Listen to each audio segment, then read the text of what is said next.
floor to the representative of the Russian Federation.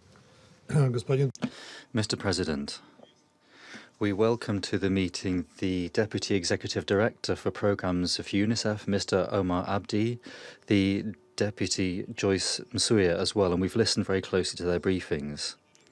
Today, a number of delegations have spoken on subjects other than children and education, which was the subject of today's meeting, but I'm not going to respond to this.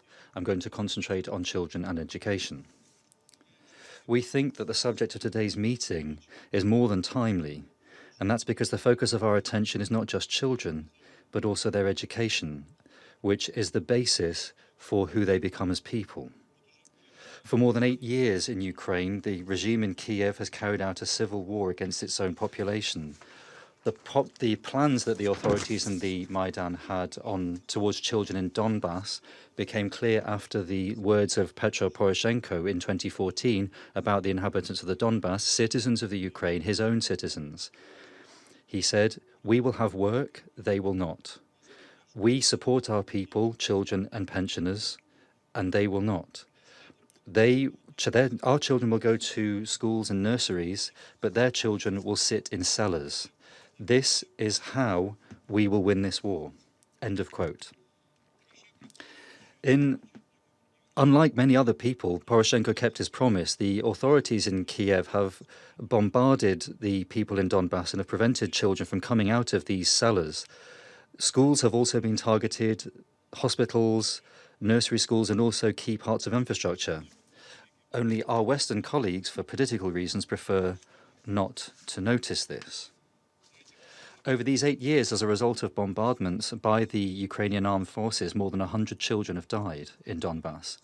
In Donbass, there is a tradition of placing flowers in the Alley of the Angels. This is a memorial to children who've died at the hands of Ukrainian military who've taken up arms against their own people. Today, with the aims of education, Ukrainian civil prisoners of war are taken there so that they recognize who, in fact, they were fighting against all of these years. In the period from 2014 to 2022, in Lugansk, in the People's Republic of Lugansk, more than 200 incidents of educational facilities being damaged were established, and more than half of these were schools and kindergartens. This spring in Donbass, once again, children are dying under Ukrainian shells. There's a number of orphans who are also increasing because their parents died under bombardments from the Ukrainian army. Russia is helping the people of Donetsk and Lugansk where it can. According to data, since the beginning of May, more than 190,000 children have come to Russia. Some of them have arrived with their guardians and their legal representatives. And from the boarding schools in DPR and LPR, more than 1,200 children have arrived. We're working closely with the authorities in Lugansk and Donetsk on adoption for children who are orphans. Child orphans. We're also making use of temporary care for the children, which allows us to place them temporarily in Russian families. We're sending humanitarian assistance to children in Donbass. With regard to child refugees, we're organizing a process to set children up in school and making use of all the different options: conventional school, homeschooling, inclusive schooling, and also distance learning. Mr. President, the Russian armed forces are making every effort to protect children during the course of the special military operation in Ukraine. We roundly condemn violations of international humanitarian law, especially those carried out against children.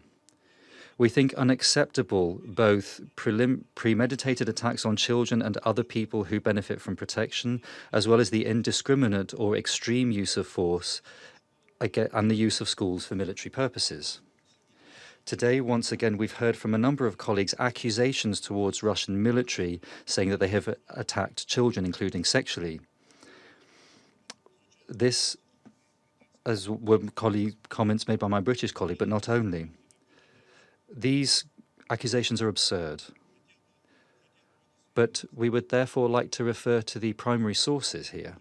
In an interview with the television company Belsat, the presidential commissioner in Ukraine on the rights of the child, Daria Gerasimchuk, said the following: "The Prosecutor General of Ukraine doesn't have any confirmed facts.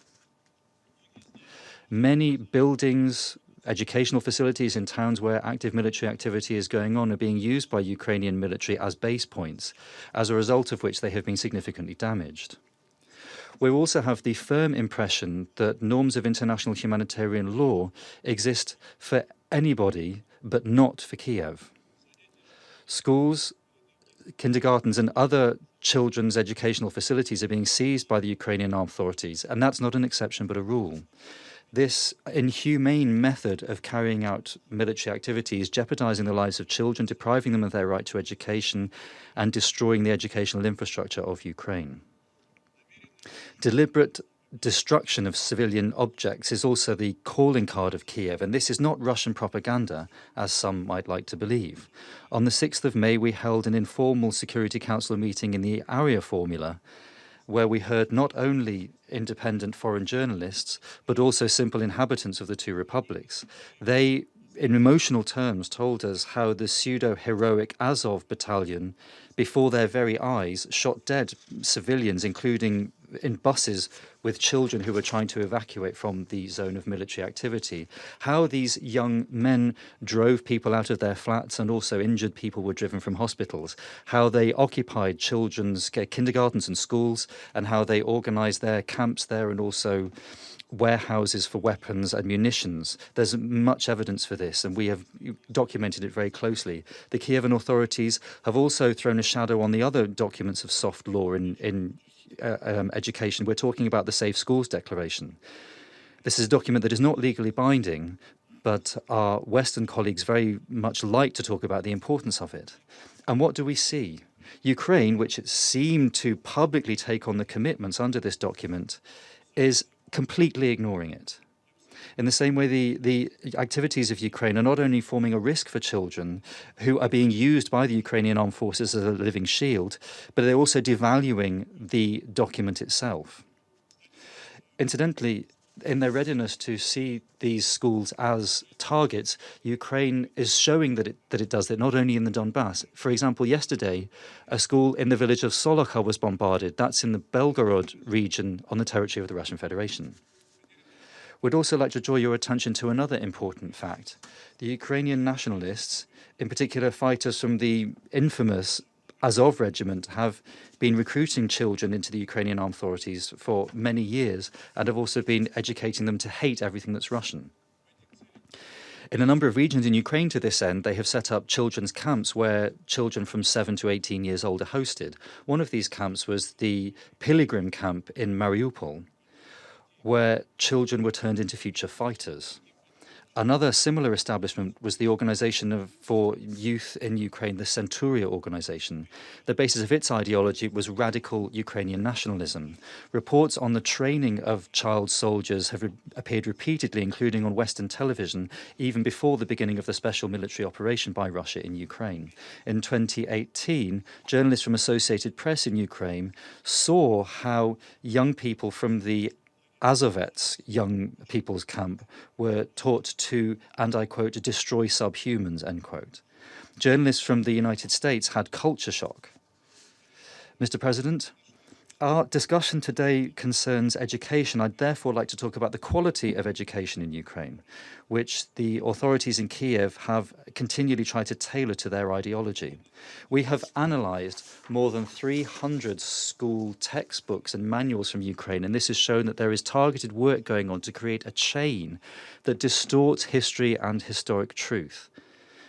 I'm not even talking about the fact that children are presented with fascist collaborationists as heroes. I'm talking about the fact that in modern Ukrainian education, the aim is to orient Ukrainian young people against Russia from the earliest ages, and they've begun to sculpt us as an enemy for a long time now. And in the years since the Maidan, the education system has been used by the Ukrainian regime, and they have put out materials for students, teaching them how to use firearms against separatists and occupiers. The total Ukrainization of education and the rewriting of the joint pages of history of the Russian and Ukrainian nations is what's being done by the Ministry of Education and Science in Ukraine. In 2016, this authority, and I quote, taking into account the historic events of recent years, end quote, established 25 educational programs. The broadest step change was on programs on history and geography. I even brought with me a geography textbook for Year 8 students that's edited by Masliak and Capirulina. If you believe it, then the forefathers of the French, the Spaniards and the Portuguese, the Turks and even Jews came from Ukraine. Which I turned to my French colleague, Nicola, did you know that you in fact are Ukrainian? Well, if you don't believe me, then just read this textbook. I brought it with me. I took this from the textbook. There's an iron logic here. Since the French were from the Gauls, then they came from Galiciana, which is now in Ukraine. And do you know that, according to the authors of the textbook, Ukrainians and Poles have Slavic roots, but Russians have Finno-Ugric roots? And also, Belarusians are not considered Slavs, they're considered Balts. In the book, The History of Ukraine for Year 8 students, edited by Lyach and Terminova, it says that the Ukrainian people has existed for 140,000 years. In the book, a history book for Year 9 students, edited by Turchenko and Morocco, it says that by the end of the 18th century, Ukrainians were one of the largest nations in Europe. Here we should mention that Galichanets, the author of the book The Ukrainian Nation, is absolutely convinced, and I quote, that the population of Western Europe entered the first millennium of the Common Era known as Ukrainians, and this is given that nobody called the inhabitants of the territory of modern Ukraine Ukrainians. Even in the work of Taras Shevchenko, the esteemed poet from Ukraine who lived there in the middle of the 19th century, the term Ukraine is entirely absent. The inhabitants of those lands were called Ruthenians, Russians, or in extreme cases, Little Russians. But I'm not going to get into this subject that is so unpleasant for my Ukrainian colleagues. There are a range of different absurd examples from Ukrainian school curricula and textbooks. There is, for example, a Ukrainian historian, Vassily Bebik, and he's not the only one. For example, he asserts that Constantinople was a colony of Kherson, which is, and now of Chersones rather, which is now Sevastopol, and that the forefathers of the Scythians were Heracles, an inhabitant of Crimea, whose roots are to be found on the island of Khortytsa in the Dnieper. The city Menapa near Chernigov, it turns out, was named after the first Egyptian pharaoh Menes, and the Ukrainian state has existed for more than 7,500 years. The famous Mongol commander of the 12th and 13th centuries, according to Mr. Bebik, Genghis Khan, was in fact called Bogdan. If you don't believe me, then the author advises you to read The Secret History of the Mongols, where Genghis Khan is called Bogda Khan. And from this it's clear that he was not a Mongol at all, but was a real Ukrainian. All the more so given that he fought, as is seen by the under the Ukrainian trident and yellow and blue banners. And of course his main conclusion is that Ukraine was the cradle of global civilization, and even Jesus Christ, in Mr. Bebik's terms, as he said in one of his interviews, could be from Galicia. This is no joke. I'm quoting his interview here. Some of you might ask why I'm spending so much time on this person. Of course, there are many crazy people in our countries who promote marginal and very controversial historic theories. Of course, there are many of them, and we have them in Russia as well. But there is one nuance here, and that's that Vassily Bebuk is not any ordinary madman, but a very distinguished madman. And among these mad pseudo-historians. In 2015, when Poroshenko declared that the country needed to found a special Ministry of Information Policy, and in essence a Ministry of Truth, a Ministry of New Truth, however you want to call it, then the temporary head of the community board in that organization was indeed Vassily Bebik, who in essence became the main historian of Ukraine. Furthermore, this person repeatedly was nominated for the National Ukrainian Prize named after Taras Shevchenko, a state award for a significant contribution to the development of culture and art. The decision to award it is taken personally by the president for works, and I quote, which represent the highest spiritual achievement of the Ukrainian people, which increase historic memory and the identity of the nation, end quote. So he wasn't just some kind of misfit, but was in essence the father of the modern Ukrainian historiography. Mr. President, we hope that ultimately Ukrainian children will finally be able to continue their education under a normal curriculum and won't be fed this drivel that the Ukrainian authorities are forcing on them at the moment? Thank you. I thank the representative of the Russian Federation for his statement.